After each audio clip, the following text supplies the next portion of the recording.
Menteri Agama menerbitkan surat edaran baru mengenai pedoman penggunaan pengeras suara di masjid dan musola. Aturan itu dibuat Menteri Agama untuk memastikan penggunaan pengeras suara tidak mengganggu keharmonisan dalam masyarakat.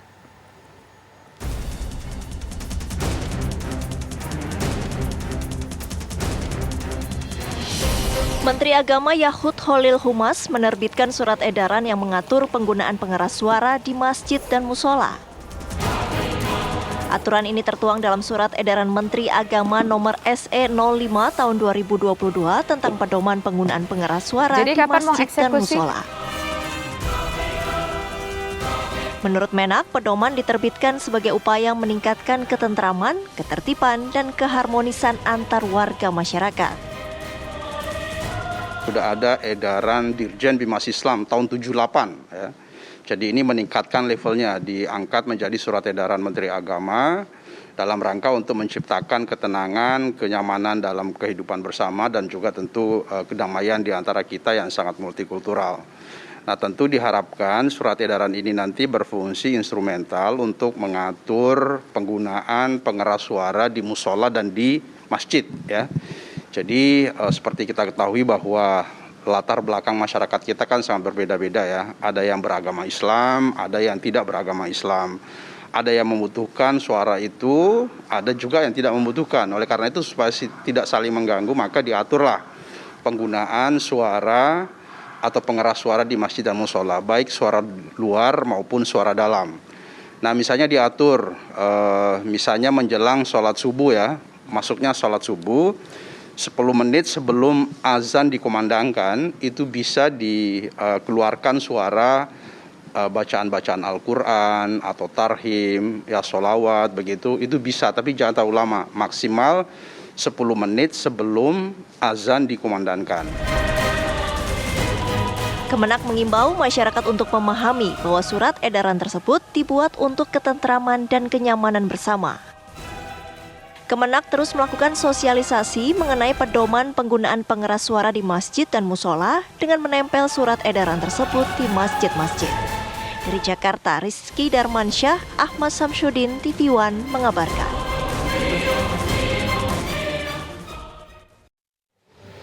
Ya, Majelis Ulama Indonesia mengapresiasi surat edaran Menteri Agama soal pengaturan penggunaan pengeras suara di masjid dan musola.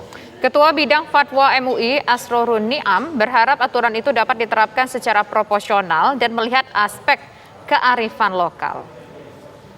Tema tersebut harus dibaca dalam konteks tanggung jawab negara untuk mengadministrasikan penyelenggaraan ibadah umat Islam agar dapat terlaksana secara baik, mendatangkan maslahah dan juga menghindarkan diri dari mafsadah. Untuk itu saya secara khusus memberi apresiasi atas lahirnya SE itu dalam upaya mewujudkan kemaslahatan dalam penyelenggaraan aktivitas ibadah.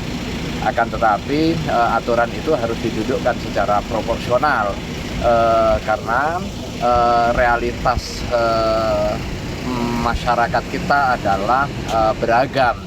Karena itu ketika masyarakat sudah menerima satu value, satu nilai yang disepakati bersama, maka itu bisa tetap diberlakukan sepanjang ada kesepakatan.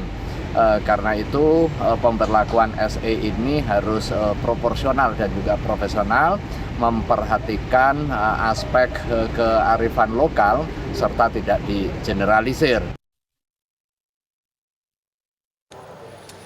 Lalu bagaimana konsekuensi penerapan aturan baru dari Menteri Agama soal pengeras suara di masjid dan musola? Kita akan bahas pada sore hari ini bersama dengan sejumlah narasumber. Ada Sekjen Dewan Masjid Indonesia, ada Pak Imam Adarukotni, dan anggota Komisi 8 DPR RI yang juga Wakil Ketua MPR Hidayat Nur Wahid. Assalamualaikum Bapak-Bapak.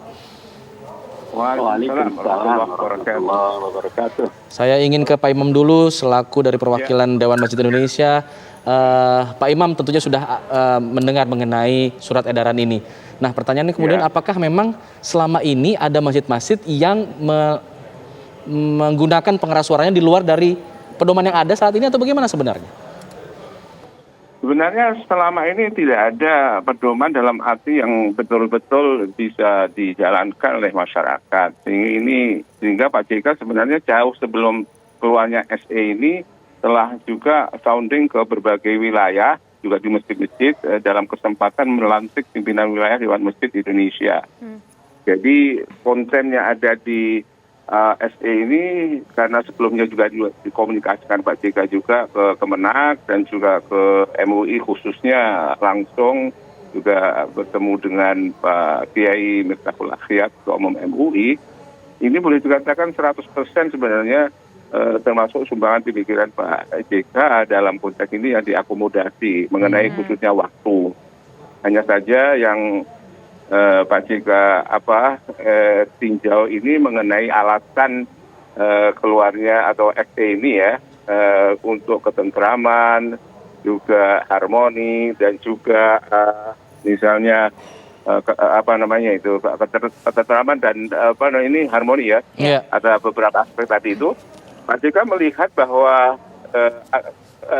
kalau itu yang alasannya itu bisa juga distorsi ya karena meskipun selama ini masjid itu mengeluarkan suara speaker luar itu seperti tidak diatur, tetapi tidak berarti bahwa itu tidak tentram, tidak damai atau tidak harmoni. Sebenarnya tetap harmoni selama ini.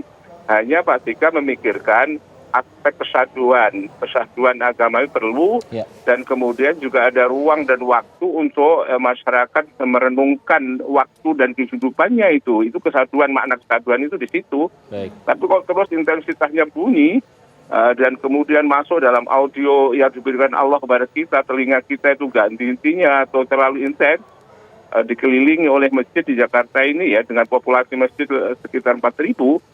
Itu jarak masjid hanya sekitar kira-kira 300-400 meter sudah masjid.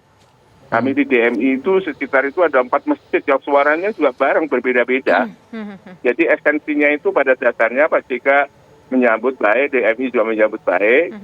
Tapi ini untuk kesatuannya lebih-lebih bukan soal kedamaian. Kalau damaian kita itu Indonesia itu damai. Baik. Soal tentram, Indonesia juga tentram. Dan juga harmoni, Indonesia juga harmoni. Ini khawatirnya ada deviatif gitu. Jadi makna dari pentingnya aturan ini justru untuk kemaslahatan bersama dan juga umat Islam. Baik, nanti kita juga akan. Kemaslahatan itu Baik, kita dapat poinnya, Pak. Tapi kita nanti juga akan meminta bagaimana tanggapan dari wakil rakyat yaitu Pak Hidayat Nur Wahid, tapi usai jeda berikut pemirsa. Kami kembali sesaat lagi.